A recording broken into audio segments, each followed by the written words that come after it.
సింగరేణి అంటే కేవలం బొగ్గు గనులే కాదు, ఇతర ఖనిజాల వైపు కూడా మళ్లుతోందని ఉప ముఖ్యమంత్రి భట్టి విక్రమార్క అన్నారు. హైదరాబాద్ సచివాలయంలో సింగరేణి సీఎండీ బలరాంతో కలిసి సంస్థ బలోపేతంపై చర్చించారు.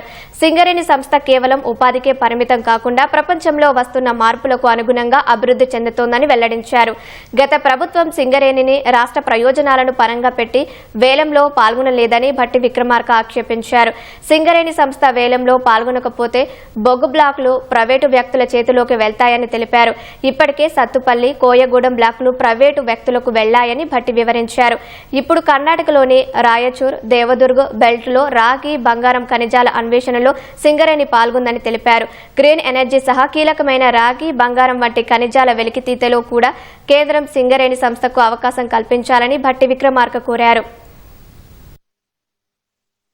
రాను సింగరేణి కాలనీస్ లో బొగ్గు నిల్వలు వాడకం ద్వారా తగ్గటమే కాకుండా అదనంగా రావాల్సినటువంటి బ్లాకులు ఈ సింగరేణి కాలనీస్ కి గత కొన్ని సంవత్సరాలుగా రాకపోవటం వల్ల కూడా కొంత నష్టం జరుగుతూ ఉంది. ప్రధాన వ్యాపకమైనటువంటి బొగ్గు గనుల తవ్వకాలను కూడా విరివిగా పెంచుకోవాల్సినటువంటి అవసరం కూడా సింగరేణి కాలనీస్ కి రాష్ట్రానికి కూడా ఉందని రాష్ట్ర ప్రభుత్వం భావిస్తా ఉంది.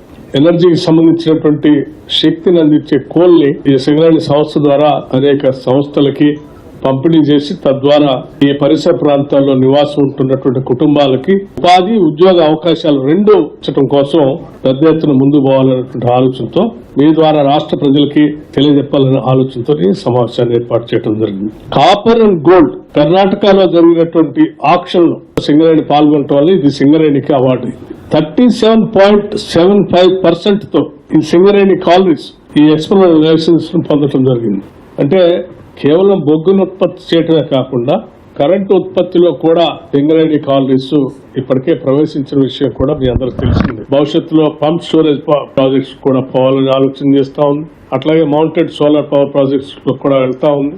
గ్రీన్ హైడ్రోజన్ సంబంధించి కూడా సింగరేణి కాలనీస్ ఆలోచన చేస్తా ఉంది. ప్రపంచంలో క్రిటికల్ మినరల్స్ లో పార్టిసిపేట్ చేయడానికి సింగరేణి గ్లోబల్ అని ఒక వ్యవస్థను అవుట్ఫిట్ ని ఏర్పాటు చేసుకుని ముందుకు వెళ్లాలన్నటువంటి ఆలోచనతో పోతా ఉంది.